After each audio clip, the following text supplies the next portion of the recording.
Hi students, welcome to our channel. இந்த வீடியோவில் நாம 11th தமிழுக்கு இந்த பப்ளிக் எக்ஸாம் 2025க்கான நீட் பேப்பர் பிரசன்டேஷன் எப்படி பண்றது அப்படின்றத இதுக்கு முன்னால எழுதின ஒரு ஸ்டூடெண்ட்னுடைய பப்ளிக்னுடைய ஆன்சர் ஷீட்டை வச்சே நான் உங்களுக்கு சொல்ல போறேன். இந்த வீடியோவில் நான் சொல்லக்கூடிய ஒவ்வொரு வார்த்தையும் முக்கியமானது. நீங்க என்னென்ன செய்யணும் என்னென்ன செய்யக்கூடாது அப்படின்றத நான் சொல்ல போறேன். ஸோ தயவு செஞ்சு வீடியோவை ஸ்கிப் பண்ணாம பாருங்க. முக்கியமான விஷயம் நான் இதில் இந்த ஸ்டூடெண்ட் வந்து 84 மார்க் எடுத்திருக்காங்க 90க்கு. ஆனால் இந்த ஸ்டூடெண்ட் வந்து 89 மார்க் எடுக்க வேண்டியவங்க. இவங்க எதனால மார்க் போச்சு அப்படின்றத நான் ஒவ்வொரு விஷயத்தையும் நான் சொல்ல போறேன். இவங்க செஞ்ச தப்பை தயவு செஞ்சு நீங்கள் செய்யக்கூடாது.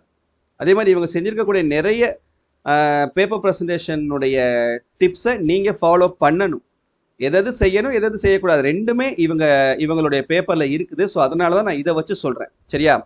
ஸோ தயவு செஞ்சு வீடியோ ஸ்கிப் பண்ணாமல் கடைசி வரைக்கும் பாருங்கள். இதில் நான் சொல்லக்கூடிய விஷயங்கள் எல்லாமே முக்கியமானது.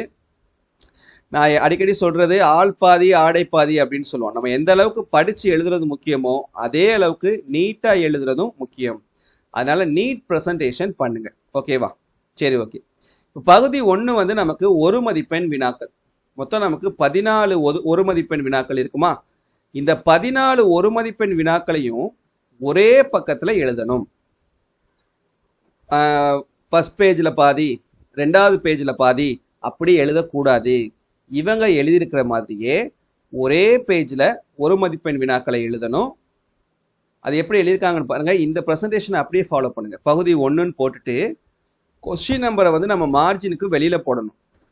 மார்ஜினுக்கு உள்ள ஆப்ஷன் போட்டுட்டு அதுக்கப்புறம் நீங்கள் ஸ்கேல் பென்சில் யூஸ் பண்ணி ஒரு சின்ன கோடு போட்டுட்டு அதுக்கப்புறம் ஆன்சர் எழுதுங்க. ஸோ கொஸ்டின் நம்பரும் இருக்கணும், ஆப்ஷனும் இருக்கணும், ஆன்சரும் இருக்கணும். இப்படி தான் 1 மார்க் கொஸ்டின் பொறுத்த வரைக்கும் எழுதணும். சரியா? அடுத்தடுத்த லைன்லேயே ஆன்சர்ஸ் எழுதி ஒரே பேஜுக்குள்ளே 14 1 மார்க்கு எழுதிருங்க.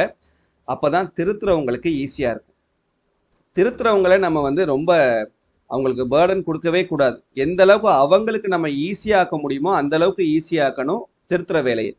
அப்போ தான் அடுத்தடுத்த மார்க் போட்டுட்டு போகிறதுக்கு அவங்களுக்கு ஈஸியாக இருக்கும். பேனாவை வச்சு யோசிக்கிற அளவுக்கு நம்ம வச்சிடவே கூடாது அவங்கள. புரியுதா? ஓகே. இப்போ இந்த 1 மார்க் ப்ரெசன்டேஷனில் இவங்க பண்ண தப்பு என்ன அப்படின்னா, இப்படி அடிச்சு எழுதுறது. இங்கே பாருங்க, ஃபர்ஸ்ட் ஒரு ஆன்சர் அண்ணாமலையார்னு எழுதிட்டு அதுக்கப்புறம் அடிச்சுட்டு இவை 3 போட்டிருக்காங்க. அதுக்கப்புறம் இங்கே பாருங்க ஒரு ஆப்ஷன் அடிச்சுட்டு அதுக்கப்புறம் போட்டிருக்காங்க. இவங்க முன்னாலே கொஸ்டின் நம்பரை போட்டு வச்சுட்டு அதுக்கப்புறம் எழுதியிருப்பாங்க போல. அதனால இங்கே பாருங்க 12 போட்டு அடிச்சுட்டு அதுக்கப்புறம் ஏன்னா இந்த ஆன்சர் பெரிய ஆன்சராக வந்திருக்குது, அதனால 12 அடிச்சுட்டு அடுத்த லைனில் 12 போட்டிருக்காங்க மறுபடி. இந்த மாதிரி தப்பெல்லாம் பண்ணாதீங்க. அடிச்சு எழுதுறதுன்றது 1 மார்க்கில் இருக்கவே கூடாது. 1 மார்க்கில் என்ன, உங்கள் பேப்பர்ல இருக்கவே கூடாது. சரியா? ஸோ 1 மார்க் பொறுத்தவரை தெரிஞ்ச ஆன்சர்ஸ் எல்லாத்தையும் ஃபர்ஸ்ட் எழுதிருங்க. தெரியாத ஆன்சர்ஸ் இல்லை டவுட்டாக இருக்கக்கூடிய ஆன்சர்ஸை லாஸ்ட்டாக வந்து ஒரு 2-3 தடவை கொஸ்டினை நல்லா ரீட் பண்ணி பார்த்து எழுதுங்க. 100% அடிச்சு எழுதுறத அவாய்ட் பண்ணிக்கோங்க. புரியுதா? இதான் 1 மார்க்குக்கு நான் சொல்ல வேண்டியது. இன்னொரு முக்கியமான விஷயம், 1 மார்க்கில் 14க்கு 14 எப்படியாவது எடுத்துரு. ஃபர்ஸ்ட் இம்ப்ரெஷனே நமக்கு ஒஸ்ட் இம்ப்ரெஷனாக ஆயிடக்கூடாது. 14க்கு 14 1 மார்க் எடுத்துட்டேன்னா வேல்யூஷன் பண்ணுறவங்களுக்கு மனசில் ஒரு நல்ல ஒரு எண்ணம் வந்துடும் பேப்பர் பற்றி, நல்லா படிக்கிற பையன் போல அப்படின்றது. ஸோ 1 மார்க்கில் எப்படி 14 out of 14 ஸ்கோர் பண்ணுறதுன்னு சொல்லிட்டு நம்ம ஆல்ரெடி வீடியோ போட்டிருக்கோம். சென்டம் எப்படி ஸ்கோர் பண்ணுறதுன்னு சொல்லக்கூடிய வீடியோலேயே நம்ம அந்த டிப்ஸ் எல்லாம் கொடுத்துருக்கோம். ஸோ அதை நீ ஃபாலோ பண்ணினாவே 14 out of 14 ஆட்டோமேட்டிக்காக எடுத்துடலாம். பயப்படவே வேணாம். சரியா? ஓகே. அடுத்து 2 மார்க் கொஸ்டின். பகுதி 2ல் மொத்தம் 3 பிரிவு இருக்கும். பிரிவு 1, 2, 3. இதில் பிரிவு 1ல் நம்ம 3 2 மார்க் கொஸ்டின் எழுதணும். 3 2 மார்க் கொஸ்டினுமே கண்டிப்பாக ஹெட்டிங் போட்டு எழுதுங்க. ஹெட்டிங் போட்டிருக்காங்க இல்லையா? ஸோ அந்த மாதிரி ஹெட்டிங் போட்டு எல்லா கொஸ்டின்ஸ்க்குமே எழுதுங்க. ஹெட்டிங் போட்டு எழுதும்போது ஹெட்டிங் போட்டேன்னா அந்த ஹெட்டிங்கை அண்டர்லைன் பண்ணு, இல்லைன்னா ஒரு கிளவுட் சிம்பிள் மாதிரி போட்டு விடு. ஒவ்வொரு கொஸ்டினுக்கு நடுவில் இந்த மாதிரி ஸ்கேல் பென்சில் யூஸ் பண்ணி கோடு போடுங்க. கோடு போட்டு அதை பிரித்து காட்டுங்க தனியாக. புரியுதா? முடிஞ்ச அளவுக்கு இந்த 3 கொஸ்டினையும் ஒரே பேஜ்லையும் இந்த 2 கொஸ்டினையும் ஒரே பேஜ்லையும் எழுதுங்க. ஏன்னா அது வேற பிரிவு, இது வேற பிரிவு.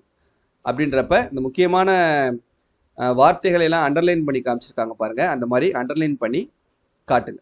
சரியா? இதெல்லாம் வந்து கம்பல்சரி கிடையாது, பட் செஞ்சால் நல்லது அப்படின்றதுக்காக நம்ம செய்ய சொல்றது. புரியுதா?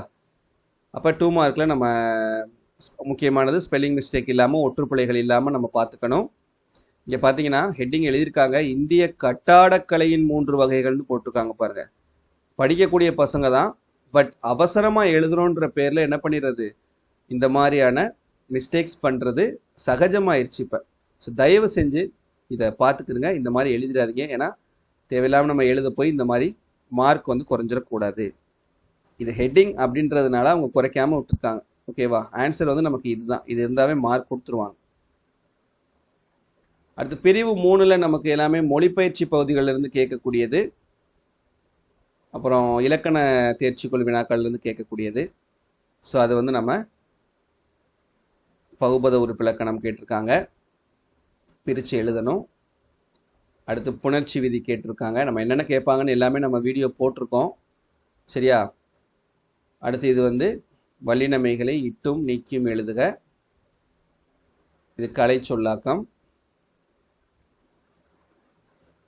அதுக்கப்புறம் இது எல்லாமே அந்த மொழிப்பயிற்சி பகுதியிலேருந்து கேட்கக்கூடிய கேள்விகள், சரியா? ஸோ இது எல்லாமே நம்ம புக்கில் இருக்குது, அது எப்படி மார்க் எடுக்கிறதுன்னு சொல்லிட்டு நம்ம வீடியோ போட்டிருக்கோம், அதுபடி பார்த்துக்கோங்க. இதில் ஒவ்வொரு கேள்வி முடிஞ்சதுக்கப்புறமும் ஸ்கேல் பென்சில் யூஸ் பண்ணி இதே மாதிரி இடையில வந்து லைன் போட்டு காட்டிக்கோங்க. 2 மார்க்கில் ஃபுல் மார்க் ஸ்கோர் பண்ணிடலாம். அடுத்து பிரிவு 3, இது வந்து 4 மதிப்பெண் வினாக்கள். இதுலேயும் பகுதி 3, இதுலேயும் நமக்கு மொத்தம் 3 பிரிவு இருக்கும். பிரிவு 1 வந்து செய்யுளினுடைய சிறுவினா. ஒரு சிறுவினாவை ஒரு பக்கத்துக்கு முழுமையாக எழுதணும், சில நேரங்களில் 2 பக்கங்கள் கூட எழுதலாம். ஆனால் முக்கியமான வார்த்தைகளை இந்த மாதிரி ஸ்கேல் பென்சில் யூஸ் பண்ணி அண்டர்லைன் பண்ணி காட்டுங்க, சரியா? எல்லா கேள்விகளுக்கும் இது வந்து நமக்கு இடம் சொட்டி பொருள் விளக்குக. அடுத்து பிரிவு 2 உரைநடையினுடைய பகுதி, உரைநடையினுடைய சிறுவினா, சரியா? அதை நம்ம சொன்ன மாதிரி ஒரு சிறுவினா வந்து ஒரு பக்கத்துக்கு இருக்கணும், ஒரு பக்கத்துக்கு இருக்கிற அளவுக்கு எழுதணும், சரியா? இது எல்லாமே ஒற்றுப்பிழை இல்லாமல் எழுத்துப்பிழை இல்லாமல் எழுதுனதுனால முழு மதிப்பெண் வாங்கியிருக்காங்க. இவங்க பண்ண தப்பு என்ன தெரியுமா? பிரிவு 3ல் கேட்டிருக்கக்கூடிய அணி, பிரிவு 3ல் என்னென்ன கேட்பாங்க? அணி கேட்பாங்க, திணைத்துறை கேட்பாங்க, நயம்பாராட்டல், தமிழாக்கம், இது மாதிரியான கேள்விகள் இருக்கும். அணின்றது நம்ம ஈஸியான ஒரு கான்செப்ட் தான். டெஃபினிஷன் எழுதி ஒரு எக்ஸாம்பிள் எழுதி அதுக்கான விளக்கத்தை கொடுக்க போகிறோம். ஆனால் டெஃபினேஷனே தப்பாக எழுதிட்டாங்க. செய்யுளில் பயின்று வந்துள்ள ஒரு சொல் மீண்டும் மீண்டும் வந்து அதே பொருளோடு செய்யுளில் தோன்றுவது சொல் பின்வரும் நிலையணி அப்படின்னு கொடுத்துருக்காங்க பாருங்க. ஆனால் ஆக்சுவலாக கீழே பாருங்க, அவங்க கொடுத்துருக்கக்கூடிய கவர்மெண்டுடைய கீழே செய்யுளில் முன்னர் வந்த சொல் மீண்டும் மீண்டும் வந்து வெவ்வேறு பொருளை தருவது, ஒரே பொருள்னு எழுதிட்டாங்க அவங்க. இந்த வெவ்வேறுன்ற ஒரு வார்த்தையை மாற்றி எழுதுனதுனால இந்த 4 மதிப்பெண் அப்படியே போயிடுச்சு. இந்த 4 மதிப்பெண் அப்படியே அடிச்சு வச்சுட்டாங்க. ஏன்னா டெஃபினேஷன் தப்பாச்சுன்னா எதுக்குமே மார்க் கொடுக்க மாட்டாங்க. அதனால அணி எழுதும்போது ரொம்ப ஜாக்கிரதையாக இருக்கணும், புரியுதா? இந்த தப்பை நீங்கள் பண்ணிடக்கூடாது. பாருங்க, அணி விளக்கத்துக்கு 2 மார்க்கு, சான்றுக்கு 1 மார்க்கு, பொருத்தத்துக்கு 1 மார்க், புரியுதா? ஸோ இந்த மாதிரி தான் உங்களுக்கு மார்க் வந்து அலாட் பண்ணுவாங்க. அதுக்கு அடுத்ததா இந்த 42வது கேள்வி, சரியா? இந்த 42வது கேள்வி அட்டன் பண்ணியிருக்காரு. இந்த இது அதுக்கானது ஃபுல்லாக நம்ம எழுதியிருந்தோம்னா 4 மதிப்பெண். அதுக்கு எப்படி மார்க் அலாட் பண்ணியிருக்காங்கன்றதை பார்த்துக்கோங்க, சரியா? அடுத்து 43வது கேள்வி, தமிழாக்கம். தமிழாக்கம் வந்து புத்தகத்தில் உள்ளதான் கேட்பாங்க. ஸோ அதில் உள்ளதை நம்ம தெளிவாக படிச்சுக்கிட்டோம்னா தமிழாக்கத்துலேயும் ஃபுல் மதிப்பெண் எடுத்துடலாம். அதுக்கப்புறம் நெடுவினா எழுதும்போது குறிப்பு சட்டகம் போட்டு ஒவ்வொரு தலைப்பும் எழுதி அது தலைப்பு கீழே எழுதுகிற மாதிரி பாருங்கள். குறைஞ்சது ஒரு 3லேருந்து 4 பக்கம் எழுதணும். அப்படி எழுதினாலும் இங்கே 1/2 மார்க் குறைச்சிருக்காங்க. ஏன்னா இங்கே பாருங்கள், கரெக்டாக தான் அவங்க ஸ்பெல்லிங் மிஸ்டேக்கோடு இங்கே வந்து வந்துருக்கு பாருங்கள். ஸோ தயவு செஞ்சு ஸ்பெல்லிங் மிஸ்டேக்ஸை அவாய்ட் பண்ணிக்கோங்க. இந்த ஸ்பெல்லிங் மிஸ்டேக் இருக்கிறனால இங்கே வந்து நமக்கு 1/2 மார்க் குறைச்சிருக்காங்க. இங்கே ஒரு ஸ்பெல்லிங் மிஸ்டேக், திருக்குறள்லேயே ஸ்பெல்லிங் மிஸ்டேக் வந்திருக்கு. அதே போல் அடுத்த கேள்வி, அடுத்த சிறுவினா சாரி நெடுவினா. இதில் பார்த்தீங்கன்னா இங்கே ஒரு மிஸ்டேக் இருக்குது. மிஸ்டேக் இல்லாமல் எழுதுனா தான் முழு மதிப்பெண் கிடைக்கும். எழுத்துப்பிழை இல்லாமல் பார்த்துக்கோங்க. இந்த துணைப்பாடத்தை பொறுத்த வரைக்கும் நம்ம தெளிவான முறையில் எழுதுனா தான் 6க்கு 6 மதிப்பெண் ஸ்கோர் பண்ண முடியும். சரியா? ஸோ அதை கொஞ்சம் பார்த்துக்கிறங்க. ஒவ்வொரு தலைப்புக்கு கீழேயும் முடிஞ்ச அளவுக்கு ஒரு கோட்ஸ், சரியா, ஏதாவது ஒரு கோட்ஸ் கொடுங்க ஒவ்வொரு துணைப்பாடத்தை பொறுத்தவரை. அப்படி கொடுத்தீங்கன்னா முழு மதிப்பெண் பெறலாம். அதுக்கப்புறம் லாஸ்ட்டாக மனப்பாட பகுதியும் மனப்பாட பகுதி செய்யுள் பாடலும் திருக்குறள் பாடலும். சரியா?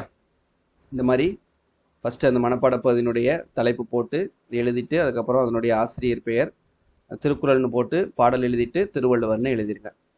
புரியுதா? இப்போ பாருங்க, ஆங்கணத்தவையே அது நான் தான், ஆனால் லா மாதிரி இருக்குது பாருங்க. ஸோ தயவு செஞ்சு கொஞ்சம் அதை கொஞ்சம் கரெக்டாக பார்த்துக்கோங்க. சரியா? ஏன்னா அது ஒரு மிஸ்டேக்காக ஆயிடக்கூடாது, அதுக்காக சொல்கிறேன். ஸோ இந்த வீடியோவில் நம்ம மிச்சம் இருக்கக்கூடிய அந்த பேஜஸ் எல்லாத்தையும் ஸ்கேல் பென்சில் யூஸ் பண்ணி இந்த மாதிரி ஸ்ட்ரைக் அவுட் பண்ணிடுங்க. சரியா? ஸ்ட்ரைக் அவுட் பண்ணி சப்மிட் பண்ணிடுங்க. ஸோ இந்த வீடியோவில் நிறைய விஷயங்கள் நான் சொல்லியிருக்கேன். தயவு செஞ்சு இது எல்லாத்தையும் கரெக்டாக ஃபாலோ பண்ணி நல்ல மார்க்ஸ் ஸ்கோர் பண்ணுங்கள். All the best. தேங்க்யூ.